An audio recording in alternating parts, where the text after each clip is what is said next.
My name is Derek Linebarger. Behind these walls, everybody call me Slim. I killed my best friend. I've known him for over 16 plus years. Many men wish death upon me. Blood in my eye, dog, and I can't see. I'm trying to be what I'm destined to be, and niggas trying to take my life away.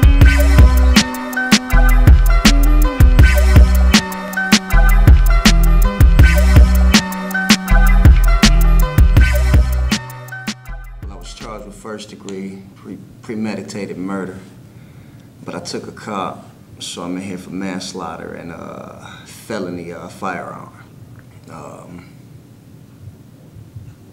Basically,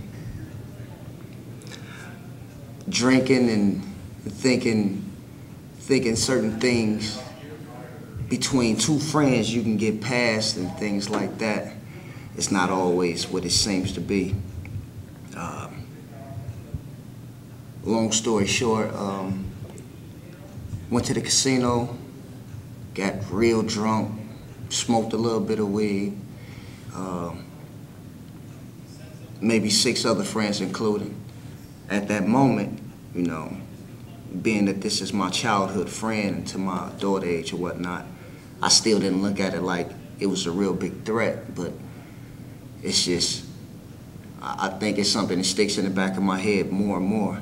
Something that my mother and my father used to tell me, your friends is not really who you think is your friends, regardless of how much you think you may know them. And at this one moment, it was shown that he really wasn't my friend. Because they say a drunk speaks the truth, his true feelings comes out. At that moment, it actually did. It went from a fist fight to me thinking everything was gonna be good, and I'll see him the next day, and I'll buy him a drink, and you know, we'd be homeboys again and whatnot. But after the fight was broke up, it wasn't the end for him. It was over for me. I ain't mad at you. You know, I ain't mad at you, man. I ain't mad at you. I ain't mad at you. He ran to the car, got a gun, couldn't shoot me. But since he couldn't shoot me, he shot up my parents' house, their vehicles.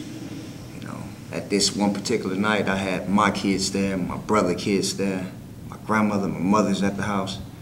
So I'm basically trapped. I didn't have no real outlet. I was just trying to, you know, make this whole little situation die down. And since my mother was an ex-cop, she like, do the right thing before you end up doing the wrong thing. Called the police, everything. Police just looked at me like I'm crazy. They take a couple of bullet fragments and stuff out the doors, out the windows and stuff like that. This around about 4, maybe 5 o'clock in the morning. By 2:30 p.m. the next following day, which would be August 1st, '03, when all of this actually took hand. Since, like I said, we were friends and stuff like that, he told another mutual friend that, you know, if I was to come around to a mutual spot so we can, you know, squash everything, you know, everything would be good. So, being naive, but not just being dumb, I said I'd go prepared this time, you know. I'll hope for the best, but, you know, I assume the worst is going to happen.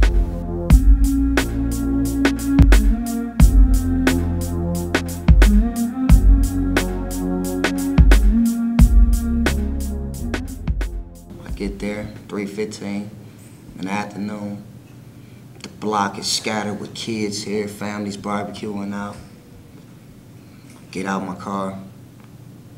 Only thing I really wanted to say was, just pay me for my people's stuff that you know, you messed up or whatnot. Through 16 years, he looked at me like he didn't even know me and say, I'm not paying you. And either it's squashed or we gonna handle this like gangsters. At that moment, I didn't even know who I was. But for some reason, my brother's baby's mother mother stepped outside, and I realized where I was and how many people was around. So even if I was gonna be just foolish in the mind, I came back like, no, I can't just react right now. So I guess by her seeing the little situation, she called my brother and my peoples, and they told me to pull up. I mean, they told me to go ahead and leave and stuff. So I go to get in my vehicle, and he shoots at me in broad daylight. I didn't have no other choice. It's either I could have just got shot, try to run away and get shot in the back of the head or something like that. It wasn't no animal instincts or nothing like that. It was just stupidity. I reached in my pocket and I grabbed my gun. And by the time my gun was empty, he was falling.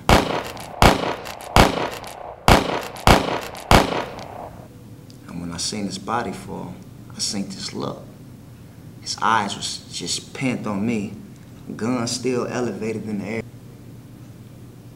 When I saw like the back, this lower part of his back hit the ground and his head, and he was still watching me, I couldn't move.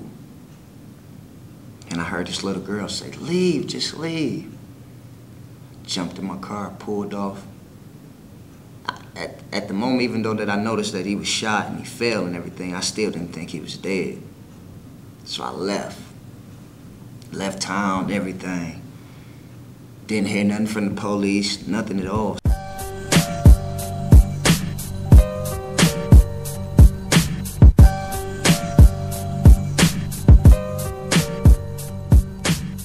Six, 7 months go past. I just happened to come back home, come back to Michigan, turn on Detroit's Most Wanted, and my face is the second one on there, wanted for first-degree murder. And it still wasn't real until police started knocking at moms in them cribs, and mom started telling me, "Oh, that stuff you call you think you got money and all of this, that fast life, where that money at now? You need you a lawyer." You know what I'm saying? You got kids out here, what you gonna do? Did you do it? And all of this. So now I gotta answer to all of these things that I really wasn't prepared for. You just gotta watch who you call yourself being friends with, and take heed to other people's advice. I was just caught. It wasn't like just now, just thinking about it, it's still messed up, because I got people that recognize me every day in here, that know me from out there and know my quote-unquote best friend is dead that I put there. And I'm still like, do I gotta carry this pen today, or should I have my mans give me one of them thumpers, you know what I'm saying? Is my life still in danger when it was all over something that wasn't really that serious? And occasionally I can talk to my moms, and she'll say, it was a car just sitting out in front of the house, because I had a whole bunch of death threats on me and my family for a long time. But just for whoever's in a situation when it comes to selling, being in that lifestyle,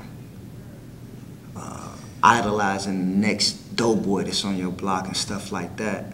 I mean, I can't really judge you because I did the same thing, but everything that you do comes back at the craziest moments. You can been out there and sold weed with the best of them, and all of a sudden you done got a nice little roofing job, so you done left the dope game alone. But it's somebody in the game that remember what you used to be, but you legit now, and come and hurt you and your family. I mean, this life and where I'm at right now, I don't wish on my kids, and I wish I was never here. So keep your head up and stay straight. Keep your head up. Ooh, child.